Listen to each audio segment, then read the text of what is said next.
What's up, family? I want to come to you out here in the beautiful sunny day before it got too hot. Um, Omarosa, I'm so happy that you came out with a book. I'm so happy that you finally got it off your chest. Now, hopefully, we won't see you anymore.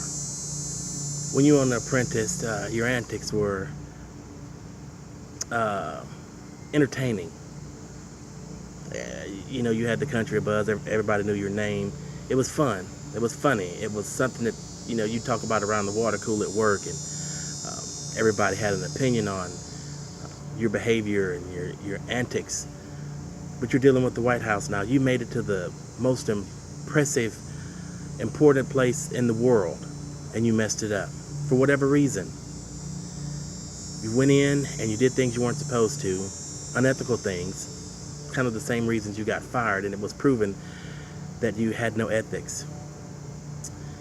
On The Apprentice, you were seeking an opportunity to work, for Donald Trump. And in the White House, he made it to the White House, and he brought you along.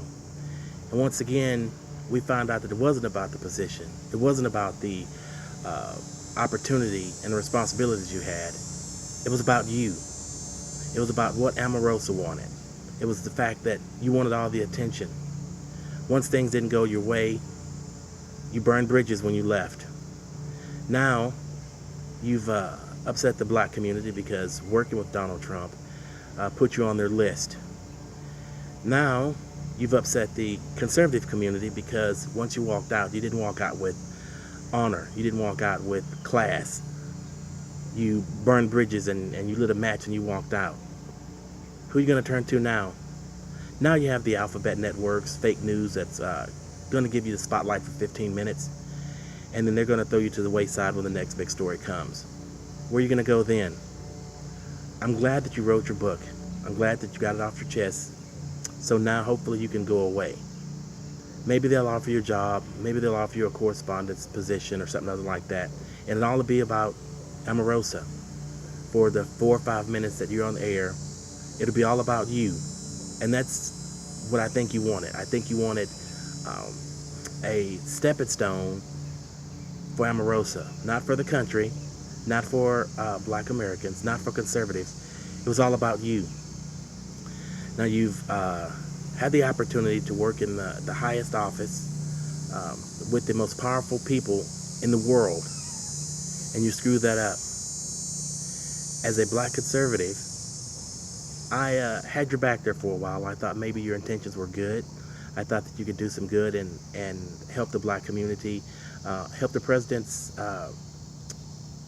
reach the black community in a way that an assistant or a person of color could reach out and be the olive branch to the black community and let people of color know that the president wasn't that bad and you should give him a chance. But no, you messed that opportunity up because it was all about Omarosa. Now with your being fired twice, you've let your true colors come out and let everybody know that it's all about you, Omarosa. I was very disappointed in the fact that I put my trust in you and gave you an opportunity to do the right thing and felt that you would be an advantage, you would be a positive impact on the community in your position in the White House. You messed that up. So I'm glad you wrote your book.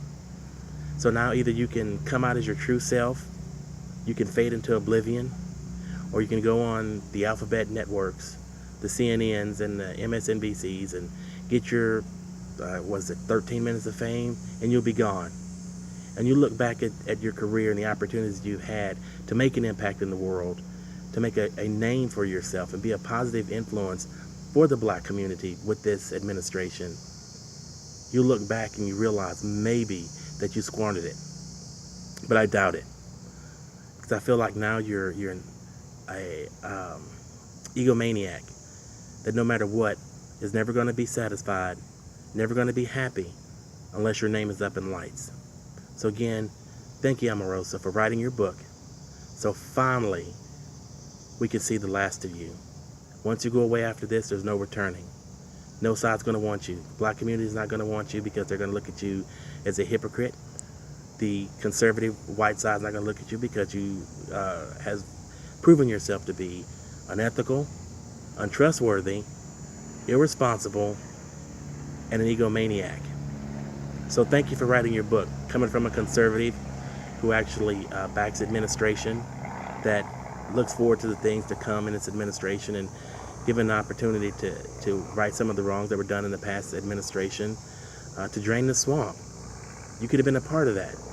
And instead of taking advantage and gloating for the things that you did help with, you burned the bridges as you walked out the door and decided to turn your back on the opportunities you had and highlight the negative things that went on. If they were that negative, they were that bad, and there were things that upset you, why didn't you say something then? Were you willing to hide your true feelings? Were you willing to cow-tie because you wanted to get along? Were you building up ammunition because you knew sooner or later that you would get fired, and you had something in your back pocket to hold the administration hostage? As you can see, they don't care. As you can see, you're just another a footprint in the Trump administration. You're in the rearview mirror now. So I feel like either you had a plan that you were going to get fired and you were looking for ammunition, or you were gathering information for your tell-all book once your time ran out in the White House because you knew eventually you're going to piss somebody off, or you just didn't care. You were just there to have your name mentioned, to have your name up in lights per se. I was very disappointed in the way that your time with the president and the administration ended. You had an opportunity to bridge the gap between the Trump administration and the black community. And just as someone who has no aspirations of being in a high-profile position, someone that has no ambitions to work in the White House or work in politics, I looked at you as being, okay, you can handle this. You have that swag, you have that attitude that you can get in and shake things up and be a positive influence for the black community, someone that they could look up to, and maybe you'd be the one that they would reach out to reach the president.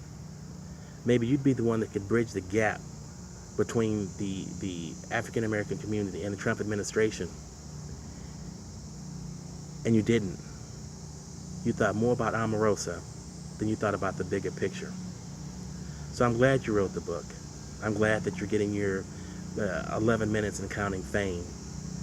But as a black conservative, I feel like you had an opportunity to be a great person, even greater than Ben Carson, because he has his position and he's more low-key. But everybody knew that you had the attitude and the disposition to do something great, and you squandered it. You went in, you did some furniture moving, and not in a positive light. You did something that was destructive. You took an opportunity that you had that many people would be glad to take and say, hey, I may not agree with this administration, but if he's willing to work with the black community, maybe I can be that bridge. Maybe I can be the one that reaches the coalitions and the groups of people that have a problem with this administration. I could be that person. But you got that position. You had that opportunity, and you squandered it. I don't know what your end game plan is, but as far as I'm concerned, and a lot of people are concerned, your true colors came out. And I'm not just harping on you because I don't like you. I don't know you personally. I'm just talking from my heart because, you're the news story now. And I'm feeding that Omarosa flame that I know that secretly you get a little satisfaction from. Maybe I'm the problem. Once again, I've uttered your name, and that's all you want. You've proven that you're not involved in the bigger picture. You're not looking to better the country. You're looking to better Omarosa. Well, you had an opportunity, and you squandered it. Thank you. Once again, it's a peg against the Trump administration. Is that what you're going for? Another black American had an opportunity to work with the president and failed.